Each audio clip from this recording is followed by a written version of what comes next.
హైడ్రా ఆఫీసర్ల పుణ్యమో ఈ 2024లో నేలమట్టమైన చెరువులు కుంటల అదృష్టమో గాని కలుగులకెళ్ళి ఎలుకలు బయటకు వస్తున్నట్టు ఇప్పుడు అన్ని జిల్లాల చెరువులు చెరవట్టిన కట్టిన అక్రమ కట్టడాలు అన్నీ కూడా బయటకు వస్తున్నాయి.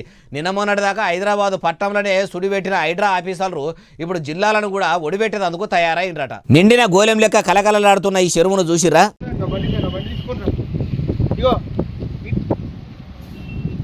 ఈడ కనిపిస్తున్న ఈ చెరువును రామ్మూర్తి చెరువు అంటారట. నిజామాబాద్ జిల్లాలో ఉన్నదట. అప్పట్లో అడ్డం పొడుగు నిలువు ఎటు గొలుసు బట్టి గొలిసినా ఏం తక్కువ 30 ఎకరాలు ఉండేదట. ఇప్పుడు మొత్తం కబ్జాలు చేసి 12 ఎకరాల దాకా కుదించి కురుసగా చేసిర్రట. మా చెరువును కూడా చెరబట్టిండ్రని అరసపల్లి గ్రామ ప్రజలు ఆవేదన చెప్పుకుంటారు. హైడ్రా ఆఫీసర్లు ఇక్కడికి కూడా రావాలని అంటుర్రట.